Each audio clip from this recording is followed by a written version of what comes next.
Bonjour tout le monde, bienvenue pour l'épisode 6 de koh les armes secrètes. Et tout de suite, générique. C'est parti!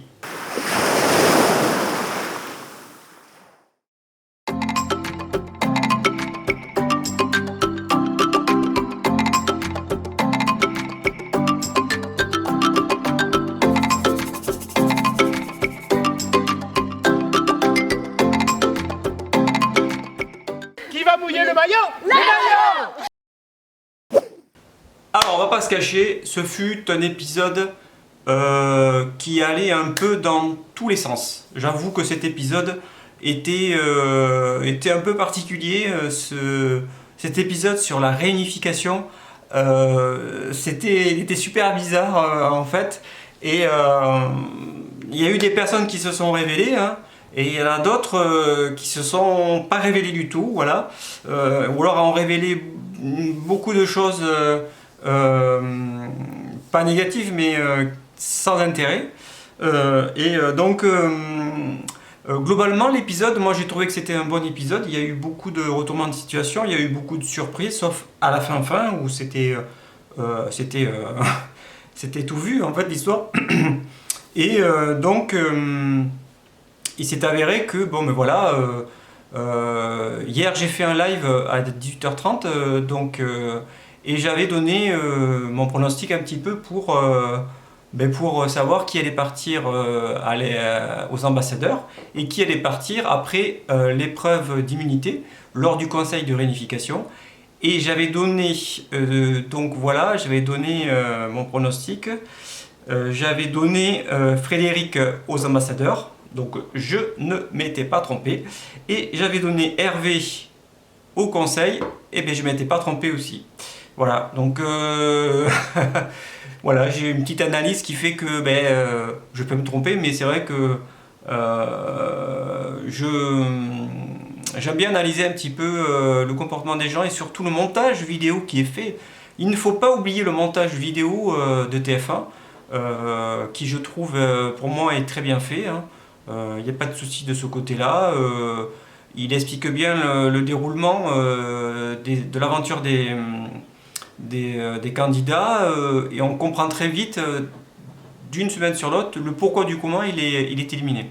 Moi je trouve que le montage est très bien fait. Il faut savoir que pour ce sujet-là en particulier, c'est pas aussi simple que ça en fait, parce qu'il y a des heures et des heures de tournage. Et après, derrière, le travail, il est gigantesque. On s'imagine même pas le boulot, même si c'est des gens qui sont payés à le faire. Mais peu importe. On s'imagine quand même que c'est 40 jours de tournage, et il faut créer quelque chose avec ces 40 jours. Et donc, c'est pas si évident que ça. Moi, voilà, j'avais donné un coup de chapeau il y a quelque temps, en début de cette saison, à toute l'équipe qui avait créé les jeux, parce que c'est vrai que c'était quand même quelque chose d'important. Mais là, aujourd'hui, je tire mon chapeau à l'équipe de tournage, voilà, tous ceux qui sont derrière la caméra, qui tournent lors des jeux, qui tournent sur le camp, et ceux qui font le montage quand donc les bandes arrivent sur Paris ou une autre ville de France. Et là, il faut monter. C'est long. C'est long, il faut du temps, il faut faire passer les messages, voilà, il faut choisir, il faut faire un choix parce qu'on ne peut pas tout montrer. Et voilà, et donc je voulais remercier toute l'équipe de vidéo et de montage de cette saison, ou en général, parce que je ne sais pas si c'est toujours le même, mais de façon générale, l'équipe de montage de koh. Voilà, ça, comme on dit, c'est fait. Ensuite, on va passer directement à l'épisode d'hier soir. Alors, l'épisode d'hier soir, nous commençons bien sûr cet épisode par une justification des jeunes qui, à la suite du conseil, ont éliminé Aurélien et de ce fait se justifient devant caméra, comme quoi ils réussissent à faire de la pêche, peu importe, à se nourrir de par eux-mêmes, et donc justifient leur choix d'avoir éliminé Aurélien. Donc quelque part, il montre bien que Aurélien n'était pas si indispensable que ça. Ça, je le conçois entièrement. N'importe qui peut être capable d'aller choper du crabe quand on a dans la technique, il n'y a pas de souci. Surtout qu'ils ont le kit de pêche. Donc là, dans cet épisode, on ne voit pas le kit de pêche parce que c'était pas le moment. Voilà, encore une fois, c'est le montage. C'était pas le moment de montrer le kit de pêche, c'était le moment de la réunification. Voilà, les stratégies, la réunification, les décisions, les armes secrètes, c'était ça le but. Et donc voilà, donc ils se sont bien débrouillés les jaunes sur la vie de camp. Et on voit quand même que les jaunes sont quand même assez soudés. Alors que les rouges, de leur côté, on voit sur le camp que c'est la cassure complète entre les hommes et les femmes. Donc la suite logique continue et on voit bien que c'est pas si simple que ça au sein du camp des Zoros. Malheureusement pour moi, hein, bien sûr, parce que je suis pour les Zoros.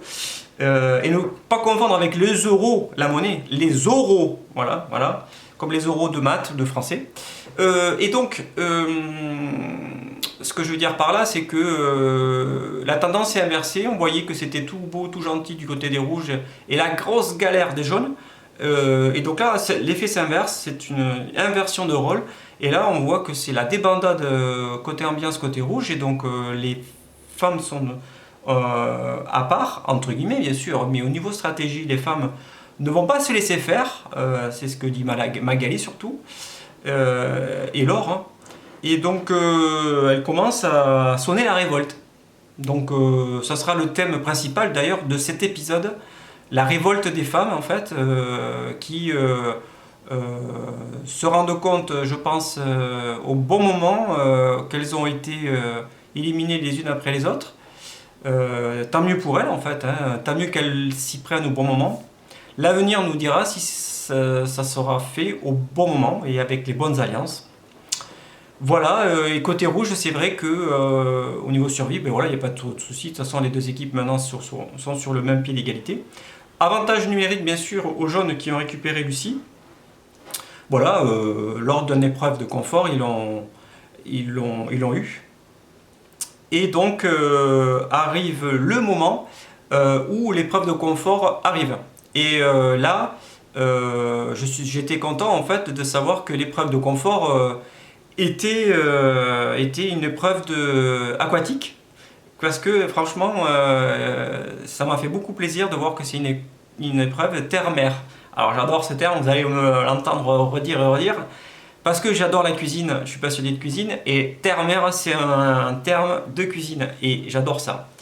Et donc c'était une épreuve terre en mer, et plutôt mer-terre, puisqu'il devait dans un premier temps libérer la corde d'un coffre qui était sous l'eau, et ensuite il fallait, dès que le coffre était libéré, tirer et ramener le coffre, bien sûr, sur la terre ferme. Donc il s'en est suivi que donc les rouges ont pris un petit ascendant au début, plutôt vers le milieu de l'épreuve, en envoyant chacun à son tour en relais une personne pour dénouer. Et la dernière à passer côté rouge, c'était Magali. J'étais surpris de revoir Magali un petit peu sur cette épreuve. Elle est passée deux fois, c'est la seule qui est passée deux fois et qui a fait quand même une distance quand même assez importante. C'est pas... au début, je me suis dit, oh, c'est à côté, ouais. Non, mais il y a un plan, à un moment donné, on le voit, et c'est pas si à côté que ça, quoi. Donc, il y a quand même une bonne distance de crawl à faire, et d'apnée et de recrawl, avec à la fin, il fallait marcher, voilà. C'est pas si évident que ça quand tu crèves la dalle et que tu vis dans des conditions. Je peux te dire que c'est pas du tout la même sauce. Donc voilà, chapeau à Magali qui a fait le job. Les rouges se sont retrouvés donc à faire le placement des cubes pour faire une ligne continue. Et donc les rouges ont eu une avance que les jaunes n'ont pas pu rattraper. Et par conséquent, les rouges ont gagné donc l'épreuve de confort. Et de toute façon, on sentait bien que c'était eux qui allaient gagner, puisque quand on voyait le montage, on voyait que c'était les rouges qui avaient reçu le message et on voyait qu'ils avaient vraiment la dalle, quoi. On voyait vraiment qu'ils avaient les crocs.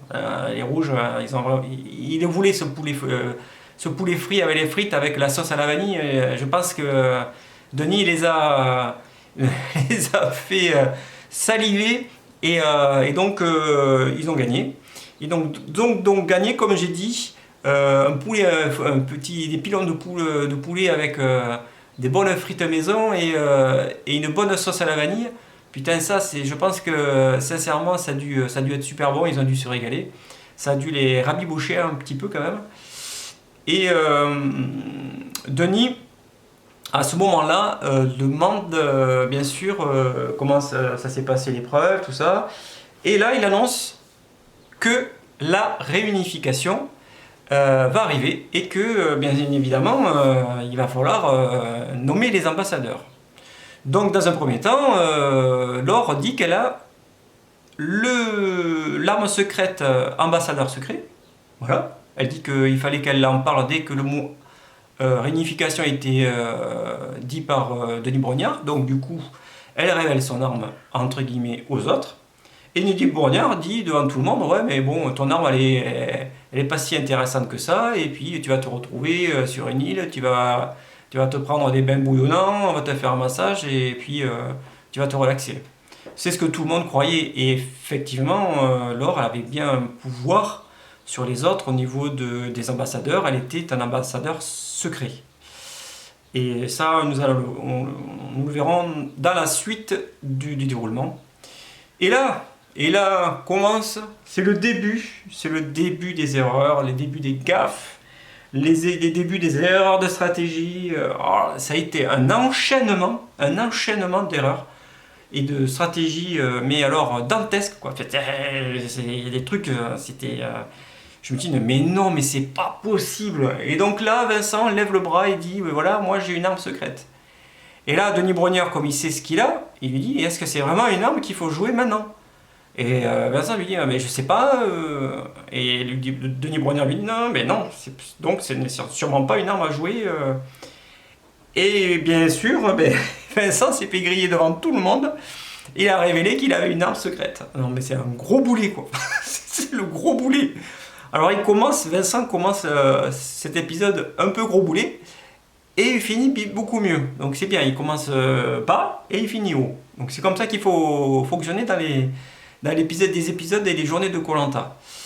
Donc les deux équipes rentrent sur leur camp et l'équipe rouge, bien sûr, le ventre rempli, l'équipe jaune, un peu déçue de cette épreuve. Et chaque équipe nomme l'ambassadeur de l'équipe adverse. À ce sujet, j'avais aussi parlé de cette règle qui allait sûrement y avoir dans les ambassadeurs. J'en ai parlé dans le live aussi à 18h30. J'avais émis l'hypothèse que c'était cette règle-là. Donc j'avais trouvé la façon dont ça allait se procéder. J'avais deviné un petit peu comment ça allait se passer. Comme quoi, encore une fois, j'ai du nez de ma sorcière bien-aimée. Et donc, alors les jeunes choisissent bien évidemment, ils choisissent Maxine. Alors là, les jeunes, ils n'ont pas réfléchi pendant longtemps, hein. Ils savent très bien qu'il y a une rébellion des femmes. Donc ils avaient le choix entre Magali et Maxine. Mais bon, c'était quand même plus judicieux de prendre Maxine, je suis totalement d'accord. C'était un très bon choix de la part des jaunes. Et les rouges ont choisi Vincent. Aussi, je pense que compte tenu de la gaffe que venait de faire Vincent lors de l'épreuve de confort, les rouges ont nommé Vincent. Et là, pareil, moi je vous dis que c'était un très bon choix. Donc de ce côté-là, pour l'instant, on est pas mal, hein, hormis la gaffe de Vincent. La gaffe de Vincent Lagaffe. Bon, c'était une blague. Et du coup,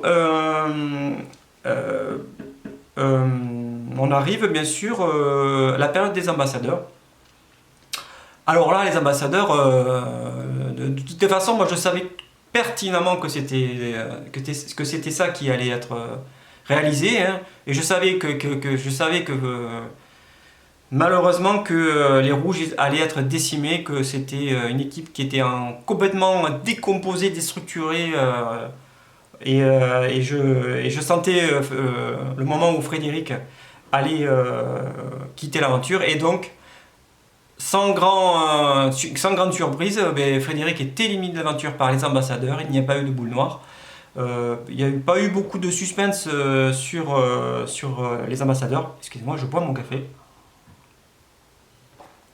Et donc, Vincent, lors des ambassadeurs, a très bien joué le coup. Il faut noter que Vincent a très bien joué le coup et n'a pas arrêté de remuer le couteau dans la plaie au niveau des hommes côté rouge qui ont soi-disant ont été macho et n'ont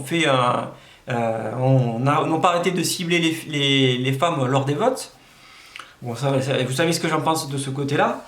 Et elle n'a pas arrêté de remuer le couteau de la plaie, donc ce qui a fait déclencher chez Maxine et Laure, puisque Laure a été l'ambassadrice secrète, et du coup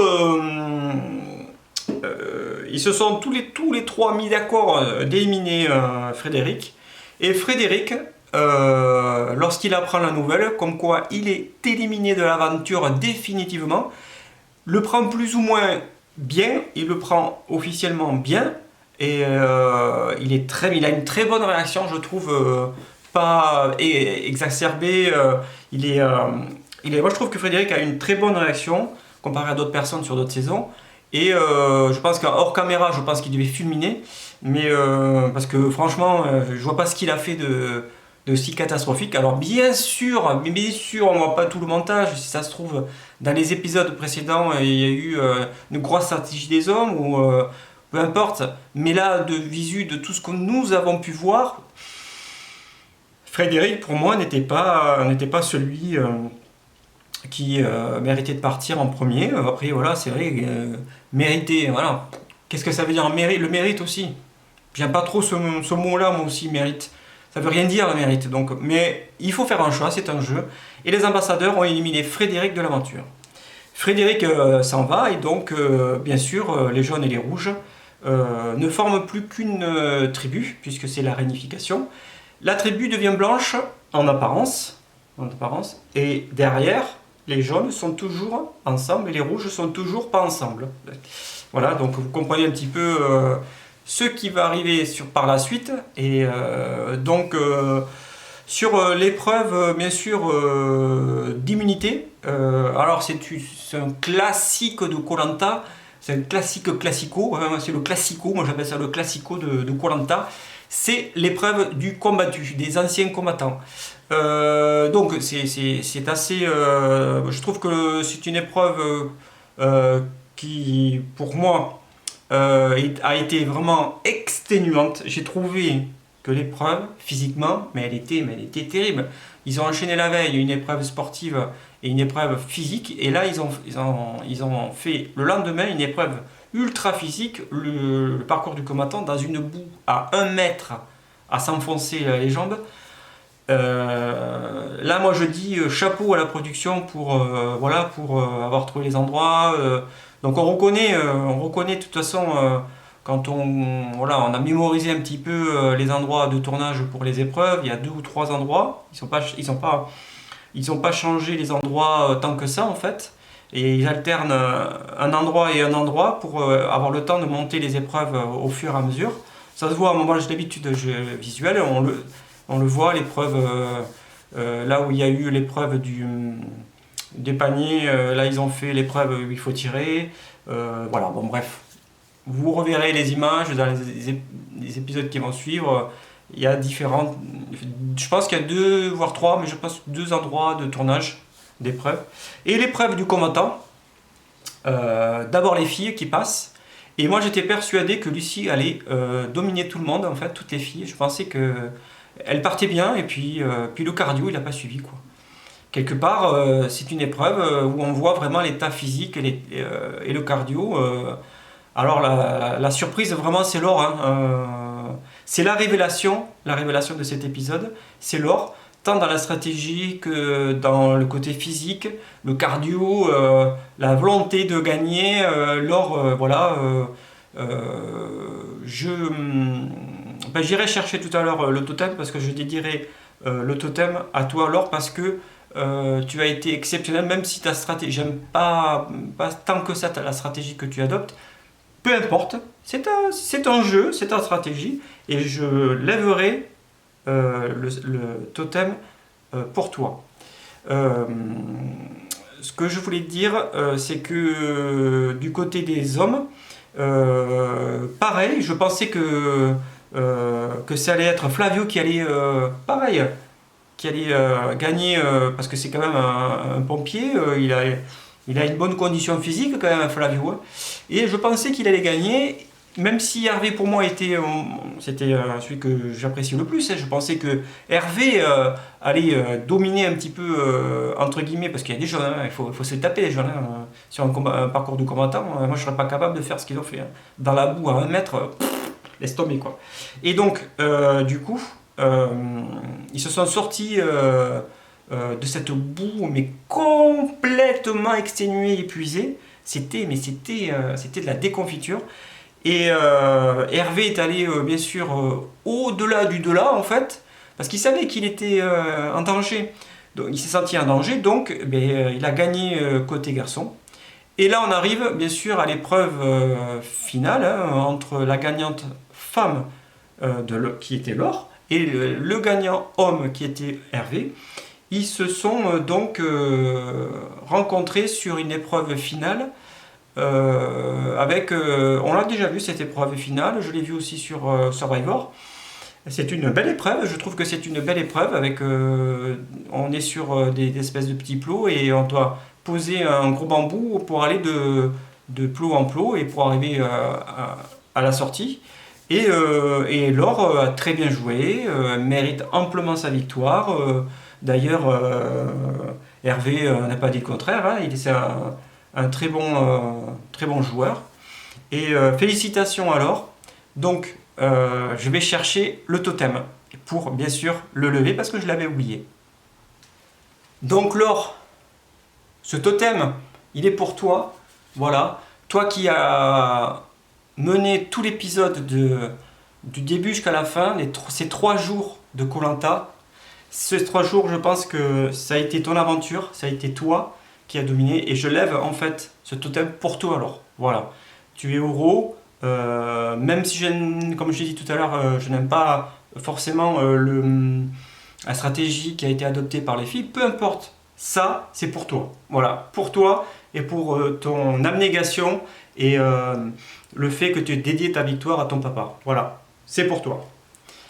Et donc, s'ensuit, après l'épreuve d'immunité, ben voilà, il commence à réfléchir de savoir comment va se dérouler un petit peu le conseil, qui va voter pour qui. Et alors là c'est la suite des catastrophes. Là, c'est la suite des catastrophes et des loupés, tout ce qu'on peut dire. Et donc, il s'est trouvé que Arnaud, je pense, a bien joué. J'aurais fait la même chose. J'aurais dit à Hervé que j'avais un collier. C'était comme ça qu'il fallait jouer au début. Le début était bien. Je dis, putain, ça commence bien, ils vont commencer à faire une bonne stratégie, et puis ça va bien se goupiller. Et alors là, Arnaud va dire, donc il donne son collier, bien sûr, à Hervé, pour que Hervé soit sauvé, pardon, puisque Hervé était en danger. C'était très bien. Mais là, l'erreur que fait Arnaud, il va en parler aux filles, à Magali. Magali, elle avait une dent contre tous les autres. Et donc, quel était l'intérêt de se tirer encore une balle dans le pied et de donner l'info à plus d'une personne? Il n'y avait aucun intérêt. Ça a été le même cas pour Candice. Candice s'est fait éliminer. De la même façon, quand on a un collier dans Koh Lanta, il ne faut pas en parler à tout le monde. Alors c'est facile à dire, hein. Les leçons à donner sont ultra simples, je le conçois. Mais c'est une expérience que l'on voit autour de nous, surtout sur les aventures de Koh Lanta. Mais quand on a un collier, bon sang de bonsoir, il faut essayer d'en donner le moins possible d'infos. Sinon, ça sert à rien. Voilà, enfin bref, ça c'est, je pense que je ne suis pas le seul qui va dire la même chose pour cet épisode-là. Et du coup, ben, Magali, qu'est-ce qu'elle fait? C'est la cascade. Magali en parle aux filles rouges, les filles rouges en parlent aux jaunes. Enfin, c'est la cascade. Et alors là, c'est bien sûr, ils retournent la situation en disant, ben, on partage du coup, on réfléchit, les jaunes, et on partage les votes. Et du coup, ben, ils partagent les votes entre Arnaud et Hervé. Comme ça, au moins, ils sont sûrs de se débarrasser d'un rouge. Bien joué les jaunes. C'était tellement simple à faire que du coup, ben, il n'y avait plus trop de suspense pour le conseil. Et Magali aussi, a noté Magali a très bien joué pour le vote. C'est une très bonne chose Magali, je pense, je t'aurai pas au téléphone, hein, peu importe. Mais je pense que tu n'as pas voté pour un jaune pour ne pas te mettre à dos les jaunes, et tu n'as pas voté pour Arnaud ni pour Hervé parce que tu en avais gros sur la patate, parce que tu les aimes bien. Donc tu as voté entre les deux, c'est-à-dire tu as voté Jonathan, comme ça au moins tu savais que Jonathan n'allait pas partir, donc ça n'avait aucun effet. C'est très bien joué Magali, et ça j'y avais pas pensé, et c'est là où je vois que Magali, tu es une aventurière très complète. Tu ne lâches rien, tu es parti, tu es revenu, tu es toujours dans la game. Et tu m'impressionnes, voilà. Magali, très impressionnante. Ceci dit, il y avait un petit truc aussi que j'avais à dire, quand on regardait bien les images. On voit, sur l'épreuve de confort, on voit les jaunes qui sont complètement exténués. Les jaunes sont complètement exténués à l'épreuve de confort pour tirer la corde. On voit que les jaunes ils commencent vraiment à être très fatigués. Ça se ressent, mais on le voit sur les têtes, sur les forces. Ça s'est confirmé, mais à 100% sur le parcours du combattant. Sur le parcours du combattant, les deux premiers, ben, c'était deux rouges, côté hommes et femmes. Les jaunes, ils étaient totalement en retrait, ils étaient carbo au niveau cardio. Et on sent quand même que le début d'aventure pèse sur les jaunes au niveau des épreuves. Donc, ce qui peut présager quand même que ce soit quand même des rouges qui gagnent les épreuves d'immunité futures. Voilà, c'était une petite aparté. On verra les épreuves qu'il y aura, bien sûr, parce que les épreuves sont variées. C'est pas que des épreuves physiques, ça peut être de l'équilibre, de l'adresse, voilà, de la mémoire. Ça peut être tout et n'importe quoi. Mais c'était une analyse que j'ai faite. Au niveau des votes, lors du conseil, pas de surprise. Hervé est éliminé par la majorité des voix. Je pense que Hervé, si je ne me trompe pas, a eu 6 voix contre lui.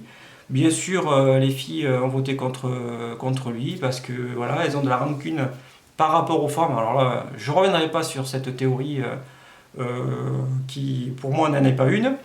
C'est plus une stratégie générale de dire voilà. On s'est fait avoir et puis maintenant on retourne dans notre veste et on essaie de rattraper la sauce au bon moment pour éliminer les hommes dans le futur. Voilà, donc Hervé est parti et très bon gentleman, il a très bien dit ce qu'il avait à dire. Pareil, je trouve que cette année les gens comprennent que c'est un jeu. Il a dit qu'il était content d'avoir fait son Koh-Lanta, c'était son Koh-Lanta avant tout. Parce qu'il avait fait la saison où la saison avait été annulée, et là il avait pu faire son Koh-Lanta. Il était très content, même si c'était au pied et aux portes de la réunification. Je te dis Hervé, merci pour tout ce que tu as fait pour cette aventure, c'était génial, tu nous as fait tous rêver de façon générale avec les oraux, c'était génial ce début d'aventure. Maintenant tu es comme nous et tu vas regarder un petit peu ce qui va suivre, et là on va passer du coup à l'analyse un petit peu essayer de deviner un petit peu ce qui peut arriver sur le reste de l'aventure. Alors, au niveau des armes secrètes, évidemment que toutes les armes secrètes sont devenues obsolètes depuis le conseil de la réunification. Donc, à mon avis, Denis Brognard va annoncer, probablement, je ne sais pas, mais je pense que ça devrait le faire. Peut-être des colliers qui sont cachés sur le camp des jaunes. Nous verrons bien sûr si c'est le cas la semaine prochaine. Donc va commencer bien sûr le déroulement des épreuves individuelles. Donc là, on va vraiment voir les plus forts. Hein. On va voir si les rouges dominent un petit peu physiquement les jaunes. Donc ça sera très intéressant à analyser et à regarder très sérieusement. Et on voit dans le générique, alors je ne me rappelle plus très bien sûr les épreuves que l'on voit dans le générique, je vois de mémoire, je crois qu'on voit le tir à l'arc, donc une épreuve qui n'est pas physique, donc nous verrons bien dans le tir à l'arc qui va aller le plus loin possible. Et voilà, après, mon opinion est que de toute façon, je pense que les épreuves qui vont s'enchaîner vont peut-être stimuler les femmes vraiment à voter contre des hommes. Et on peut avoir une élimination de pas mal d'hommes consécutivement là, dans les prochains épisodes. C'est une probabilité qui est très importante, je pense que c'est ça qui va se passer. Ou alors, alors là, c'est une théorie, la deuxième théorie, c'est ou alors tout va exploser lors de l'épreuve du tir à l'arc. Parce que l'épreuve du tir à l'arc est toujours là pour mettre un peu de la zizanie. Bien sûr, casser une flèche, c'est toujours difficile, mais casser une flèche de quelqu'un qu'on aime bien, ça crée toujours des tensions. Et je pense que le tir à l'arc arrive à bon port et que ça peut créer de la zizanie côté jaune. Voilà, c'est ce que j'avais à dire. Alors, j'espère que ce ne sera pas une théorie des femmes contre les hommes, j'espère pas. Ça sera une première dans Koh-Lanta que ça se déroule du début jusqu'à la fin, que cette théorie tienne le coup et qu'ils arrivent à éliminer au fur et à mesure les hommes. La troisième qui ne se passera pas, à mon avis, je pense pas que ce soit les jaunes qui éliminent tous les rouges. Je pense pas que ça soit ça, vu comment se dérouleront vu comment ça s'est déroulé en fait. Je pense pas, je pense que c'est plus probablement les femmes qui vont éliminer les hommes. Et puis après on verra si des gens trouvent des armes secrètes. Voilà, alors mon coup de cœur, bien évidemment, vous l'avez bien compris, il est pour Laure, candidate de l'équipe des Zoro. Bien sûr, je le remonte, bien sûr, je le redis et je le redis, parce que je le ressortirai peut-être plus pour Laure, si elle devient être éliminée. Laure, il est pour toi, encore une fois, et j'espère que tu iras loin dans l'aventure, que les Zoro iront loin dans l'aventure, même si ça commence à devenir un peu plus compliqué pour eux. Voilà, que dire de plus ? Le point coup de soleil, je pense que le point coup de soleil il est terminé depuis bien longtemps, puisque tout le monde, je pense, a attrapé un sacré coup de soleil. La fatigue, on la ressent très fortement chez les jeunes. Et j'espère que la semaine prochaine, nous aurons un Koh-Lanta différent, et je pense que ce sera un épisode différent axé sur, je pense, la zizanie des jeunes. Je pense que c'est ça qui va être au centre des débats suite à l'épreuve de tir à l'arc.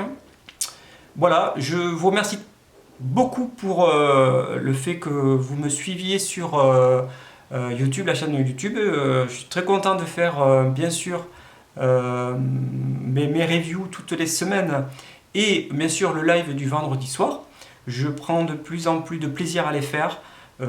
C'est quelque chose que je ne pensais pas au début, mais plus ça va, plus je sens que je suis fait pour ça. Et voilà, au début c'est pas facile d'être face caméra à 100 personnes, c'est pas facile. Mais franchement, à force, on s'y plaît. Et puis j'ai l'impression que je m'achète de plus en plus. Et ça, j'en suis tout à fait content. J'espère que tout le monde se porte bien, respectez bien les autres. Je vous souhaite donc une bonne journée. Et je vous retrouve la semaine prochaine pour, bien sûr, d'abord le live. Très bon moment vendredi soir. Et bien sûr la review la semaine prochaine pour l'épisode 7. Peut-être que je ferai, si vous vous abonnez à ma chaîne, peut-être que je ferai un live, un petit live surprise la semaine prochaine. Donc abonnez-vous, partagez, likez. J'en suis très content, et puis plus vous êtes nombreux à vous abonner ou à partager ma passion, et mieux j'aurai de plaisir à faire toutes les reviews. Je vous remercie encore beaucoup. Je vous souhaite une bonne journée et je vous dis à la semaine prochaine. Allez, salut, ciao!